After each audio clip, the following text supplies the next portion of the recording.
Assalamualaikum warahmatullahi taala wabarakatuh dan salam sejahtera. Apa khabar semua pelajar-pelajar? Hari ini jom kita belajar fizik bersama dengan Cikgu Mah at Smash. Kalau pelajar-pelajar masih ingat, sebelum ni ada cikgu masukkan dah share berkenaan dengan topik yang sama, iaitu chapter 7 electricity, di bawah subtopik electrical energy and power. Jadi untuk topik sebelum ni kita discuss tentang electrical energy and power, but hari ni kita akan tengok cost of using electricity and then satu lagi kita akan bincangkan tentang efficiency of electrical appliances. Okey, jadi ini kira part 2 lah. Okey. Jadi yang pertama kita tengok dulu fokus untuk hari ni, sekali lagi teacher nak maklumkan. Yang pertama, cost of using electrical energy, and then the second is efficiency of electrical appliances. Okay, untuk cost of using electrical energy, kita menggunakan unit tenaga iaitu dalam kilowatt hour. Apa meaning of kilowatt hour ni? Okay, kalau kita tengok sini, 1 kilowatt hour is the energy supplied in 1 hour to an appliance which power rating is 1 kilowatt. Maknanya sini penggunaan tenaga kita ni bergantung pada kuasa alat dan masa kita gunakan. Okey. Then unit kilowatt hour ni, jadi power of the electrical appliance tadi kita letak sebagai unit kilowatt, and then didarabkan dengan time in hour, maka kita dapat 1 unit tenaga dalam 1 kilowatt hour. So meaning of 1 kilowatt hour ni sebenarnya kalau kita gantikan dalam SI unit, kilowatt ni ialah 1000 watt and then multiplied by 3600 joule. That means dia punya value dia actuallynya sangat besar, 3.6 times 10 to the power of 6 joule. Jadi besar ni. Tapi yang ni dengan sebanyak ni nilai tenaga elektrik yang kita gunakan, kita sebut sebagai 1 unit. Okey, 1 unit tenaga ialah 1 kilowatt hour. Okey, jadi untuk penggunaan tenaga ni sebenarnya bergantung kepada apa alat-alat elektrik yang ada di rumah kita. Okey, begitu juga masa penggunaan.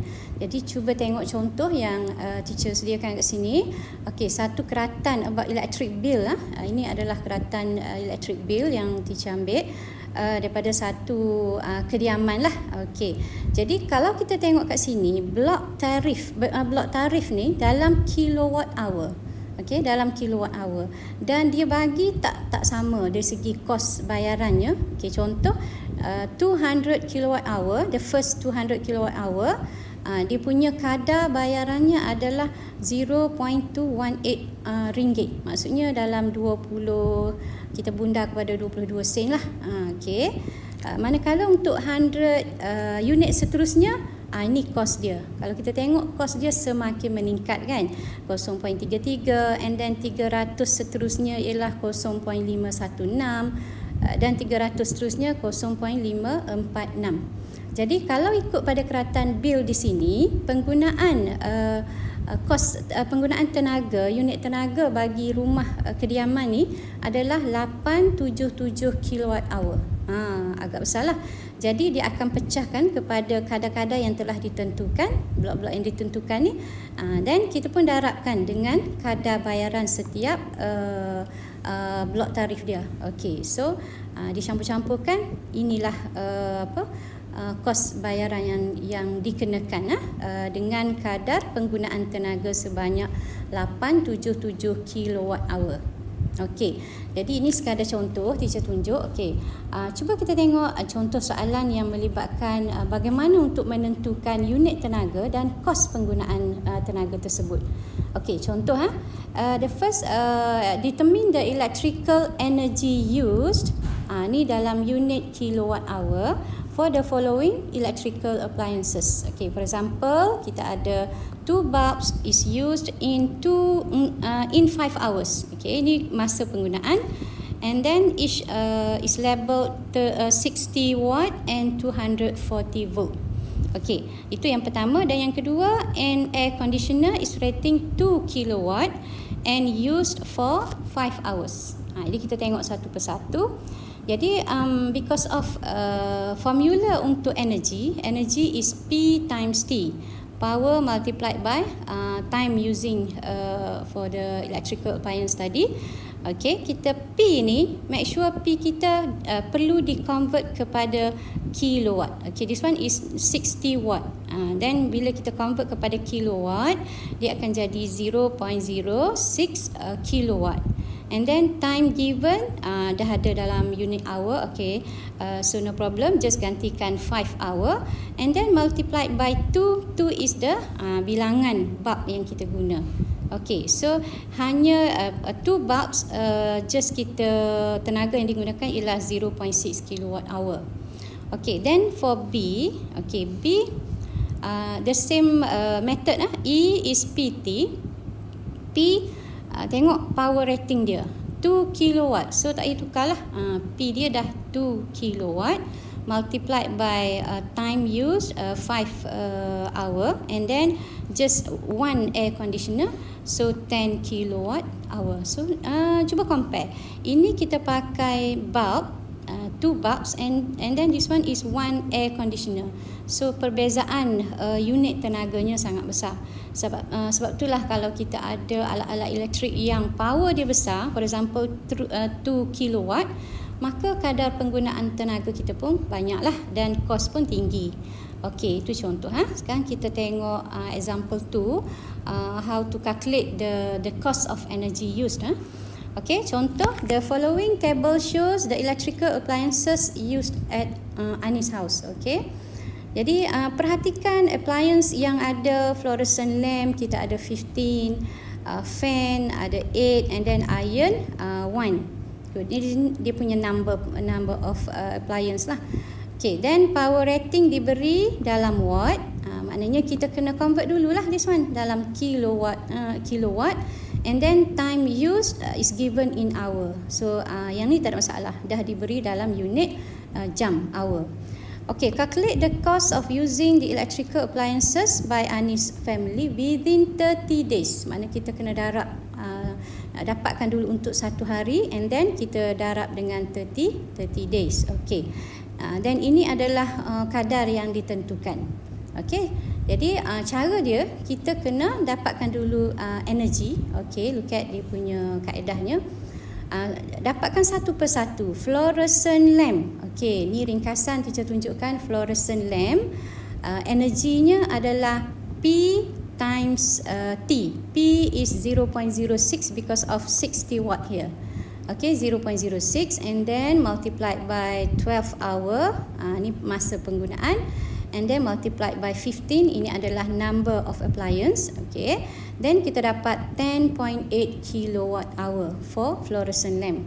And then proceed to fan. Fan kita ada power 90, convert kepada kilowatt hour 0.09, and then multiplied by time 5 hours, and then multiplied by number of appliance, that is 8 fans. Okay, so got 3.6 kilowatt hour. And the third iron hanya satu. So kita ambil power dia 1.2 kilowatt, and then multiplied by 0.5 hour, and then multiplied by 1. Just one iron. Okay, so we got 0.6 kilowatt hour. So total untuk semua appliance ni 15 kilowatt hour. Just untuk one day, but kita kena multiply by 30 days. So for 1 month lah actually, 30 hari ni penggunaannya adalah 450 kilowatt hour. Okay, jadi 450 ni kita kena tengok pada kadar tarif yang diberi di sini. Di cakap sini the first 200 units kos dia adalah 0.22 ringgit. Means kita kena split lah, 450 kita kena pecahkan kepada the first 200, and then yang selebihnya ialah 250. Jadi yang first 200 multiplied by 0.22, and 250 multiplied by 0.33, so kita akan dapat total dia. Okey, tambahkanlah RM44 plus RM 82.50 sen, and then total costnya adalah RM 126.50 sen. Okey, RM126.50. Itu bayaran untuk kesemua alat-alat elektrik yang digunakan. Jadi cuba kita fikir, actuallynya alat elektrik kat rumah kita sangat banyak. Okey, dan bergantunglah kepada alat tersebut. Kalau kuasanya tinggi, contohnya iron, ataupun kita ada aircon. Satu aircon pakai kat rumah 1 bulan tu memang kos dia dah memang tinggilah. Okey, depends pada kuasa dan juga masa penggunaan. Okey, itu sekadar contoh yang pertama. Yang kedua, okey, we proceed to bahagian kedua. That is efficiency of electrical appliances. Okay, efficiency. Bagaimana nak tentukan efisiensi ataupun kecekapan bagi alat-alat elektrik? Jadi untuk dapatkan kecekapan, kita menggunakan useful energy output. Divide by energy input to the appliance and then multiplied by 100%. Okey, sama ada kita menggunakan energy output over energy input ataupun kita boleh menggunakan power. Power pun boleh. Output power divide by input power multiplied by 100%. Sama je. Okey, boleh pakai power and also energy. Okey, kita tengok contoh. Example 3 ya. Example 3. An electric motor is used to lift a load of mass 2 kg. Okey, dia nak naikkan satu jasad berjisim 2 kg to a height 5 meter in 2.5 second. Okey, first untuk soalan calculation yang macam ni, kita kena list out dia punya data given, berapa data-data yang kita ada. Okey, contoh kat sini teacher dah list out dia. Kita ada M, and then ada height H, and then T. Okey, if the supply voltage is 12 volt, ini V, okay, and the flow of current in the motor is 5 ampere, ada I, so calculate energy input to the motor. That means first kita kena fikir dulu untuk soalan ni, electric motor ni actually dia menggunakan tenaga, jenis tenaga apa, what type of energy actually kita supply kepada electric motor. Jadi kalau dah nampak electric motor, for sure lah dia menggunakan electrical energy, right? Okay, jadi electrical energy untuk first part itu kita dah belajar ada beberapa formula. Jadi untuk penggunaan formula tu bergantung kepada data yang kita ada. Okay, let's say kita ada di sini V, ada I, ada T. So kita boleh menggunakan formula electrical energy for input energy to the electric motor is VIT. Okay, depends on data lah. Okay, so substitute the value V is 12, I current is given 5, and then time using is 2.5 second. So we got 150 joule for energy input.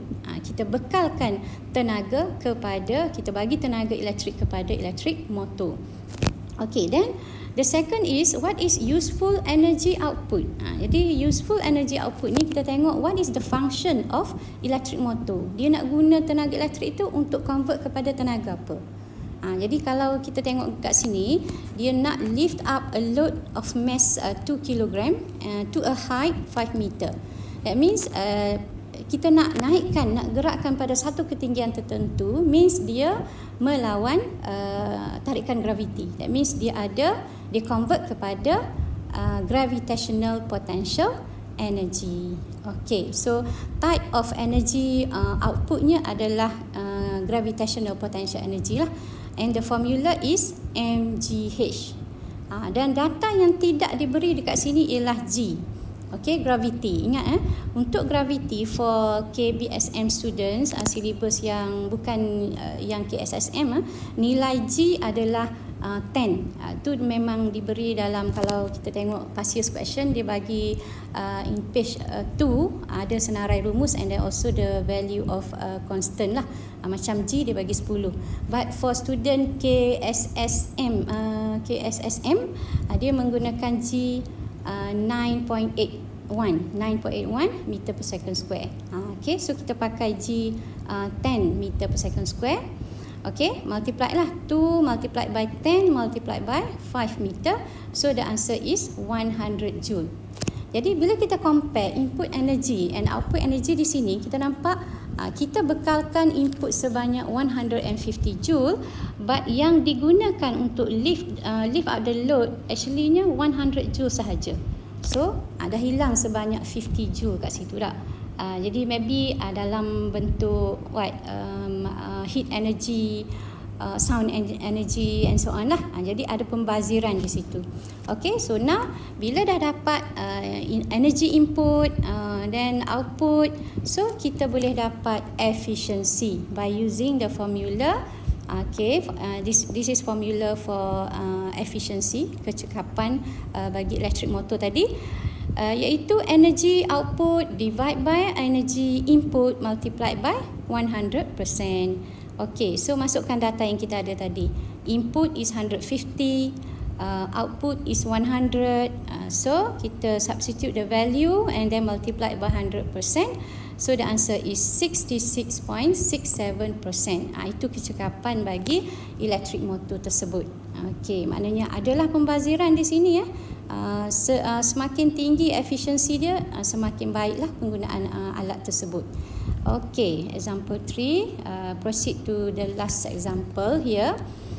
An electric kettle is used to boil some water to make tea. Jadi sini tadi kita fokus kepada electric motor, but now electric kettle. Okay, the kettle has a power rating 3 kilowatt. Dia bagi power di sini, and is filled with 0.5 kilogram of cold tap water at 20 degrees Celsius. Okey, jadi dalam kettle tu dia masukkan sebanyak ni air 0.5 kg, and then the initial temperature is 20 degree Celsius. Okey. Now it takes a minute and a half. That means 1 minit setengah, 90 second lah time to boil. Maknanya boil ni data tersirat. Dia tak maklumkan pada kita dalam bentuk data boiling point that is 100 degrees Celsius, right? So kat sini ada increasing in temperature from 20 to 100. Okay, boiling point. Okay, so itu data yang tersirat. Okay, how efficient is this kettle? And satu data tambahan diberi ialah specific heat capacity dengan simbol C. Harap pelajar-pelajar masih ingat ya, specific heat capacity 4,200 joule per kilogram per degree Celsius. Ini kita belajar in chapter 4 heat. Okay. Jadi first list out the data. Ini data-data yang diberi: power, mass, initial temperature, time, and then final temperature. That means ada increasing in temperature of the water lah bila kita bekalkan tenaga elektrik kepada electric kettle. Okay. Then satu lagi adalah C. Okay, bila kita dah list out macam ni, kita nak dapatkan efficiency. How efficient is this kettle?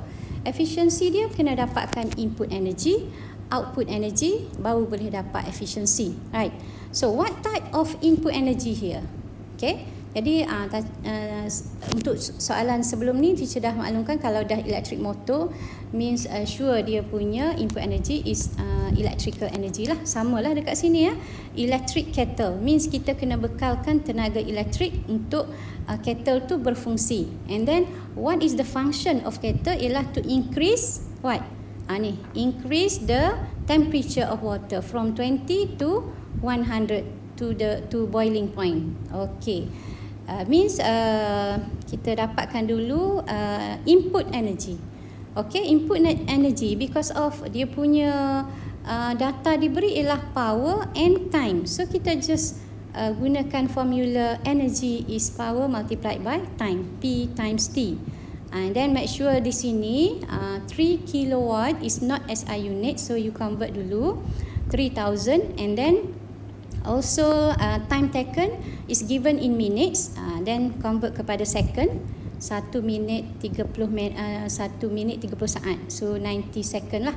So this one kita dapat input energy for energy input 2.7 times 10 to the power of 5 joule. Okay, then for output energy, the electrical energy now is convert to heat energy.